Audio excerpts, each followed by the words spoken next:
Agora na Showtime. Rodney Brocanelli. Rádio Amantes no ar. Bom dia, Rodney.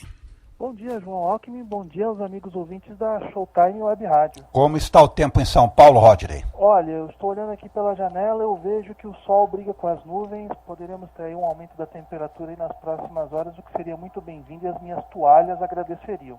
É verdade. O Rodney, o Willy já está no ar.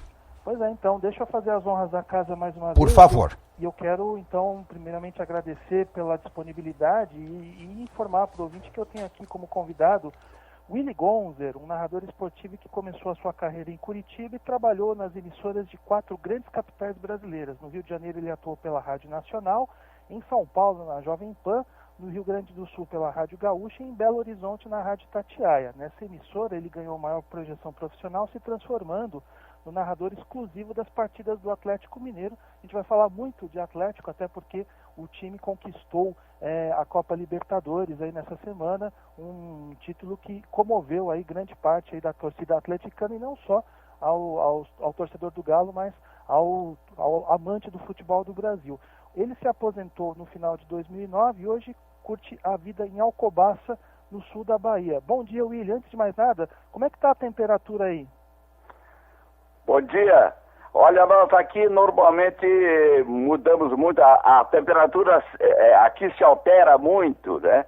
Dá a impressão que estamos no verão em pleno inverno. Então, hoje, por exemplo, estamos nesse momento o céu cinzento, fechado, nublado, mas já tivemos sol mais cedo e daqui a pouco volta de novo.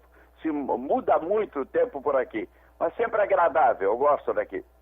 Pois é. Então, Willy, mais uma vez agradecendo pela sua disponibilidade, eu já quero fazer a primeira pergunta, né? Tirando Belo Horizonte, onde você trabalhou por mais tempo e com muito mais sucesso, qual foi a outra cidade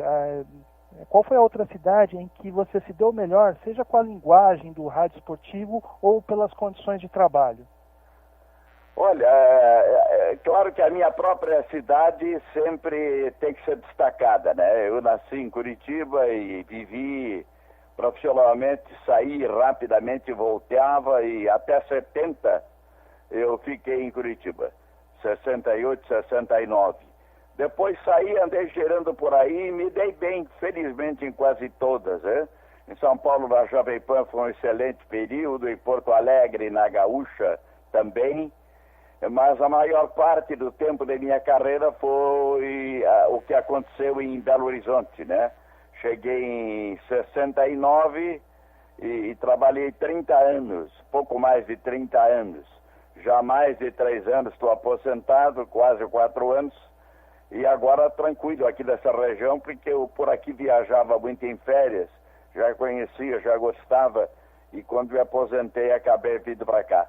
O que não significa que não continue acompanhando tudo, né? Vendo que tudo que é possível, até com mais tempo do que quando exercia minha profissão, porque agora não tenho muito o que fazer, então a gente lê muito, a gente vê muito, a gente ouve e a informação continua fluindo porque faz parte da vida da gente, né? Está no sangue e digerir esse mundo de informações é uma coisa que eu gosto muito. Pois é, Willy, você é um narrador que é muito ligado ao Atlético Mineiro, né? Você passou vários anos aí pela Rádio Itatiaia, narrando os jogos do time. Na sua época, a emissora colocou você narrando os jogos do Atlético e o Alberto Rodrigues, o grande Alberto Rodrigues, narrando os jogos do Cruzeiro. É uma fórmula de sucesso, né, que deu muito certo e fez aí com que a Itatiaia fosse conhecida no país todo. Você acha que essa fórmula de separar um narrador para cada time daria certo em outros centros, tipo Porto Alegre, que tem uma rivalidade ferrenha entre Grêmio e Internacional, ou São Paulo e Rio de Janeiro, onde a coisa é mais pulverizada entre 4 grandes times? É verdade, a bipolarização que ocorre em termos de interesse do grande público em Belo Horizonte, claro que existe o América também, existe o Vila Nova, existem outras equipes do interior, mas a grande massa é dividida entre Cruzeirense e Atlético. Assim como em Porto Alegre, assim como em Salvador, né? E a gente então aí tem que, de certa forma, optar. E eu defendo particularmente, é uma tese minha, evidentemente, com a qual ninguém tem que concordar, que a coisa mais gostosa do mundo do futebol é exatamente poder torcer. Até eu faço isso vendo televisão, por exemplo. Um jogo de menor interesse, ou então um jogo do Campeonato Brasileiro de terceiros, às vezes de equipes de menor investimento. Eu prefiro, por um motivo ou outro, optar por torcer por um deles. Então, acho que essa é a parte boa. E não me furtava isso mesmo quando narrando. Eu sei que o lugar comum, o que mais prevalece, a impressão maior, é aquela que diz que tem que ser imparcial, não sei o quê. Eu sempre deixei isso de lado. Com respeito ao adversário, eu sempre tive meu time de coração. Era Grêmio até chegar em Belo Horizonte, conheci a força do Atlético até aí, e aí adotei o Atlético também, muito mais por causa do trabalho, né? Muito mais pela forma pela qual a direção da empresa se dispôs a me colocar, mas também porque muito viajei ao exterior com o Atlético, muitas e muitas viagens à Europa, por exemplo, nos anos 80 especialmente, em que início dos anos 90 também, em que ainda os clubes brasileiros excursionavam logo depois que os europeus voltavam de férias, né? Aqueles grandes torneios de verão da Europa.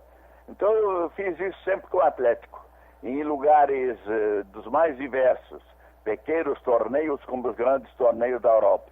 E me afeiçoei ao Atlético, a gente do Galo, a sua própria torcida. Recebi muito carinho de volta dessa torcida, de forma que hoje o Atlético é meu time do coração, assim como o Grêmio. Mantenho os dois no meu coração. E não me esquivo de dizer que quando narrava, eu torcia também. Sempre com respeito ao adversário, tanto é que até hoje, por exemplo, no caso de Belo Horizonte, torcedores do Cruzeiro me encontram e até hoje isso sucede e me dizem, eu me lembro bem de você com carinho, apesar de me fazer sofrer tantas vezes. E esse respeito faz bem pra gente, faz prova de que agimos com o coração. Eu não dispenso essa tese, a mantenho até hoje, acho que é correta e assim foi que a gente trabalhou. É verdade, até porque o adversário, ele é apenas adversário, ele não é um inimigo, né, Willy? O Rodney, exatamente, isso mesmo. O Rodney, eu só queria fazer uma pequena intervenção. Que voz maravilhosa do Willy! Willy, você tem uma voz maravilhosa e vou dizer o seguinte, o seu timbre de voz me lembra um dos maiores locutores deste país, Antônio Celso. Você tem uma voz maravilhosa, Willy. Muito obrigado, meu amigo. A gente cultiva isso durante tantos anos, né? No meu caso foram mais de 55 anos narrando futebol. E se nesse meio tempo não aprender, aí tem que realmente manter e praticar, e da prática advém o uso mais correto, né? Willy, eu queria fazer uma pergunta relacionada à grande final aí de quarta-feira, né? Você narrou tantas glórias do Atlético Mineiro, né? Qual é o seu sentimento de ver o Galo campeão Libertadores da América? E eu queria emendar uma outra pergunta. Você gostaria de ter narrado essa final contra o Olímpia? Eu fiquei felicíssimo, evidentemente, né? Sofri demais, especialmente nos jogos em que o Atlético foi obrigado a fazer a volta, né? Remontar um resultado negativo. Fiquei felicíssimo, vibrei, acompanhei tudo pela televisão aqui, com toda a nitidez, com toda a clareza, e fiquei muito feliz, muito satisfeito, como qualquer torcedor, pelas coisas do Atlético. É claro que eu teria adorado ter feito esse jogo também, mas a gente já parou e já tínhamos feito, felizmente, em grau menor, porque a competição era menos importante, um triunfo final do Atlético contra o Olímpia, exatamente quando ganhou a sua primeira Copa Comebol, com gols de Negrini, um jogador gaúcho que atuava pelo Galo na época em pleno Mineirão. Foi uma época sensacional. E um grande feito como esse, o maior da história do Galo, que agora sucedeu, evidentemente que eu teria tido um prazer muito grande em participar. Mas a carreira já estava encerrada, hoje sou um simples torcedor, mas um torcedor ferrenho. Acompanhei, vibrei, sofri muito e estou satisfeito pelo título. Eu não sei se você tem ideia, Willi, não sei se você acompanha as redes sociais, mas muitos torcedores do Atlético lembraram de você após o título, né? Muita gente se referiu com carinho à sua pessoa, justamente com esse sentimento. Puxa, o Willi poderia ter narrado pelo menos um trechinho daquela final, poderia ter participado da transmissão. Não sei se isso chegou ao seu conhecimento, em Twitter, Facebook principalmente. Eu tenho frequentemente esse tipo de manifestação, sabe? Registra para a minha alegria, isso ocorre. Aqui essa região onde eu vivo hoje, embora longe de Belo Horizonte, por exemplo, estamos aqui por estrada a 800 quilômetros. Não é pouca coisa, no extremo sul da Bahia. Mas aqui é uma praia onde os mineiros acorrem muito, vêm muito, especialmente fim do ano, né? Dezembro, janeiro, até o carnaval. A cidade mais do que dobra a sua população eventual e a grande maioria dessa gente que visita Alcobaça vem de Minas Gerais. E também, principalmente de Belo Horizonte. Então eu me sinto nesse período, quando saio às ruas aqui de Alcobaça, como se estivesse em Belo Horizonte, recebendo o mesmo tipo de carinho da torcida. Isso ocorreu de novo agora. Chegaram a vir espocar foguete junto à minha casa, com manifestações de alegria, passando aqui em frente e tal.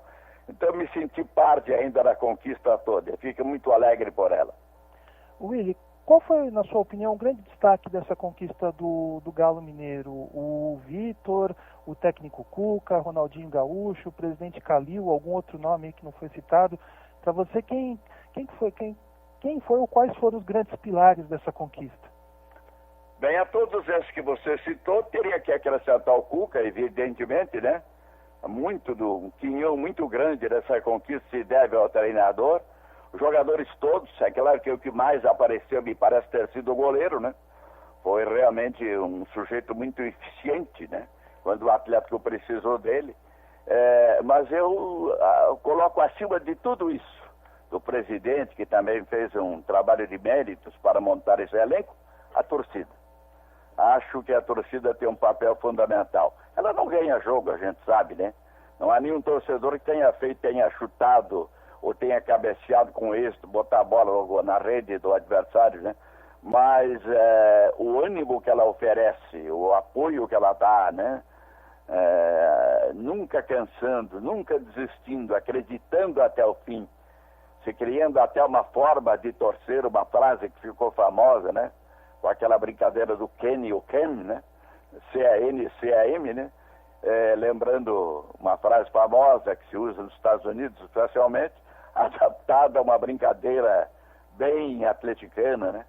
Tudo isso mostra o apoio dessa torcida, o gosto que ela teve pelo triunfo. E eu acho que então se deve atribuir a ela, principalmente, a realidade que é o próprio clube, porque o clube é essa torcida, né? Ao longo dos anos eu vi como ela é importante. E então acho que não pode se esquecer dessa torcida. Ela tem sido o motor maior da forma pela qual os profissionais reagem em campo. Eu acho que se ela não existisse, não agisse da forma como age, talvez os profissionais não respondessem no gramado da forma como respondem.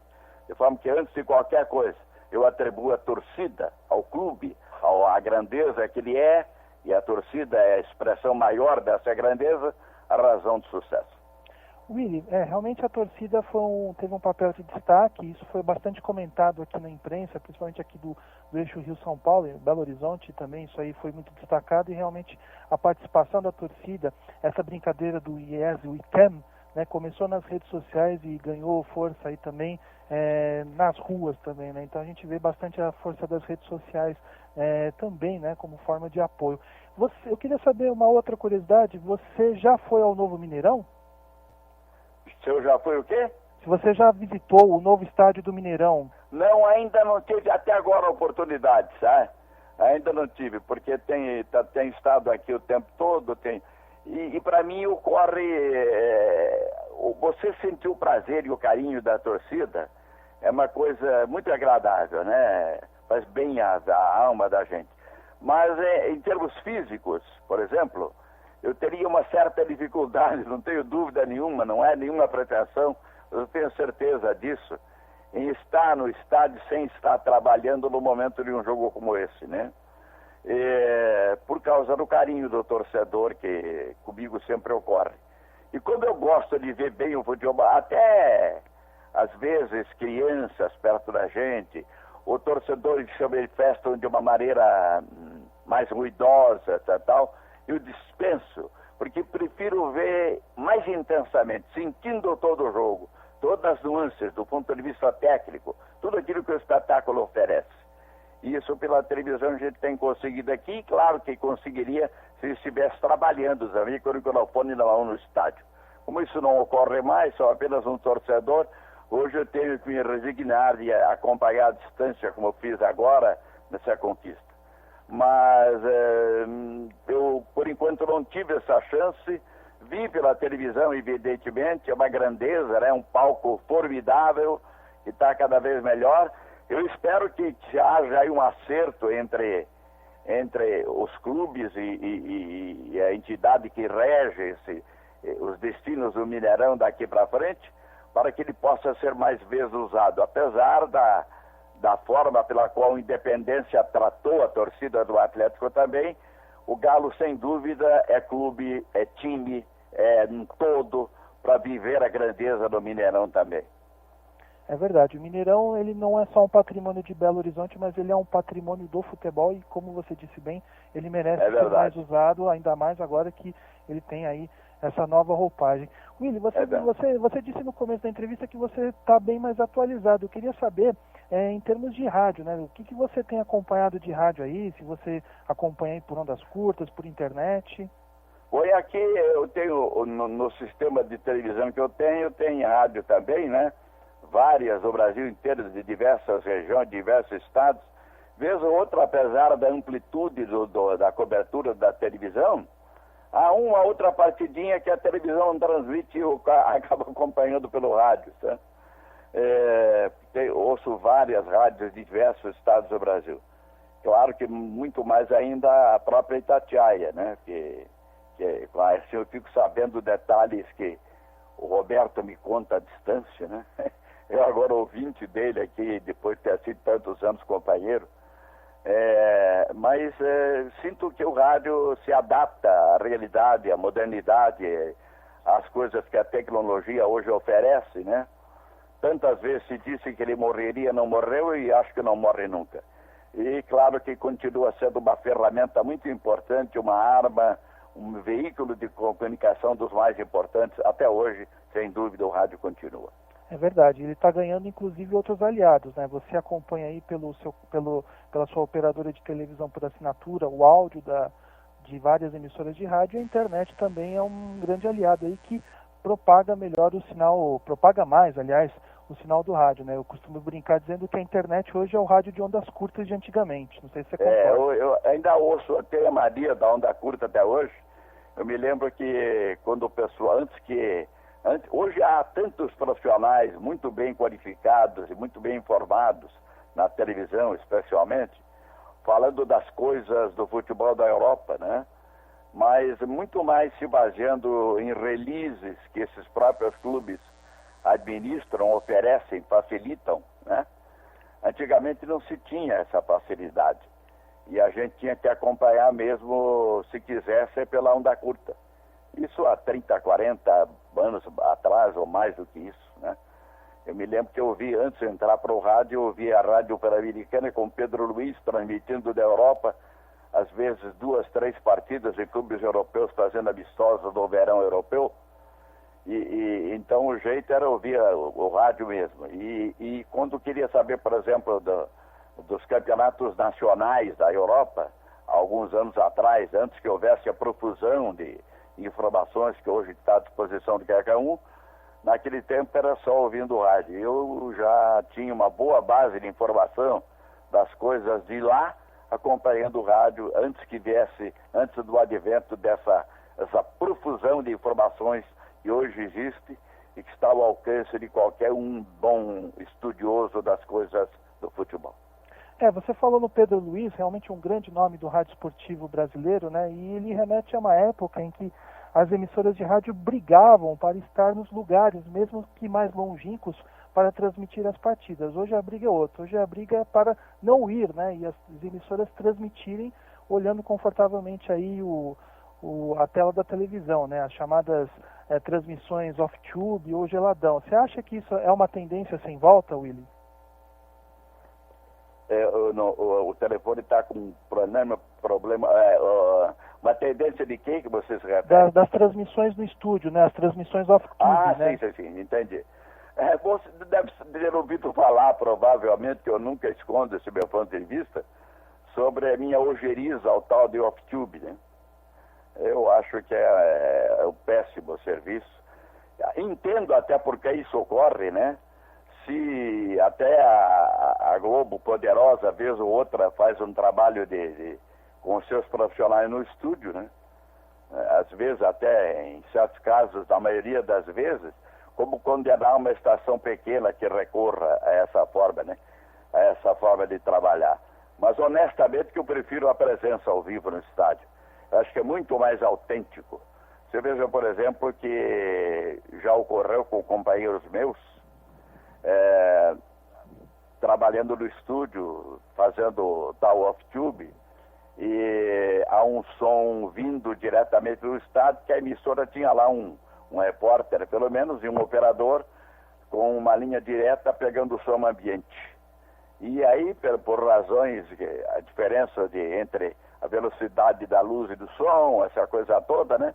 A gente ouvindo percebia que o locutor, que ainda não tinha visto na imagem o gol que já tinha acontecido, só gritava 3 ou 4 segundos depois da gente ter ouvido o público vibrando.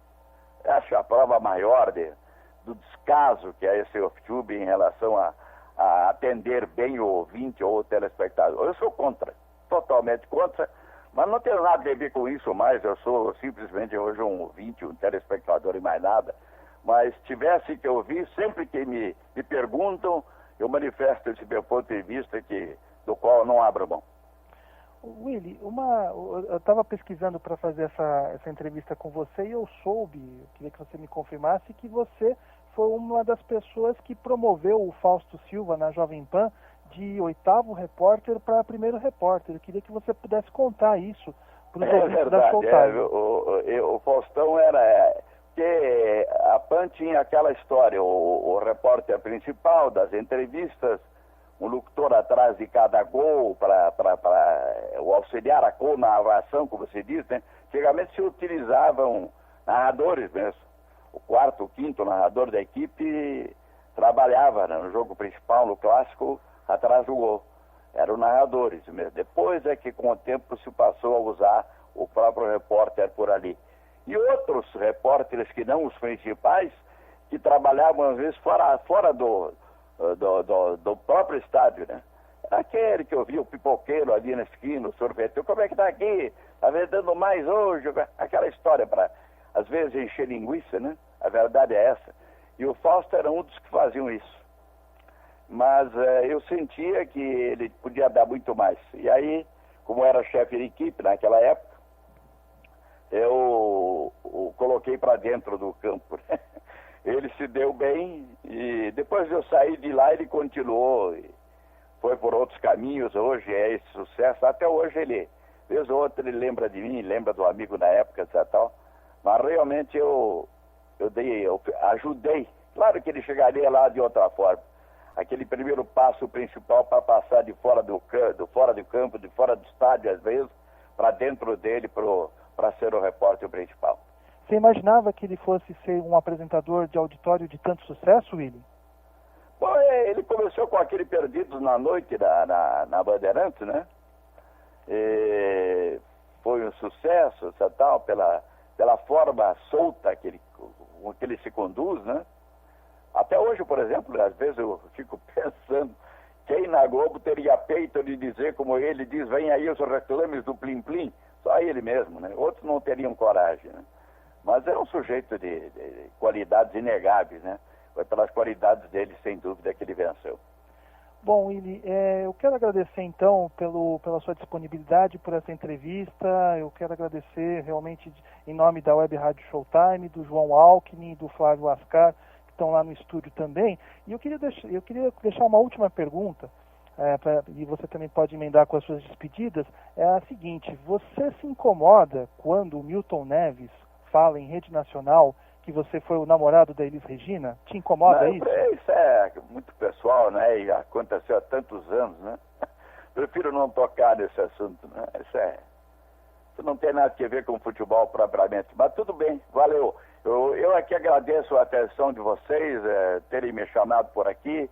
Falar de futebol, falar de rádio é sempre uma boa. Muito obrigado a vocês todos, hein? Eu que agradeço, Willy. Vamos bater mais um papo. Meia hora é muito pouco, né? Se a gente pudesse, ficaria aqui a manhã toda. Muito bem. Um abraço, ele. O Rodney. Oi, João. Ele não quis falar sobre Elis Regina, Rodney.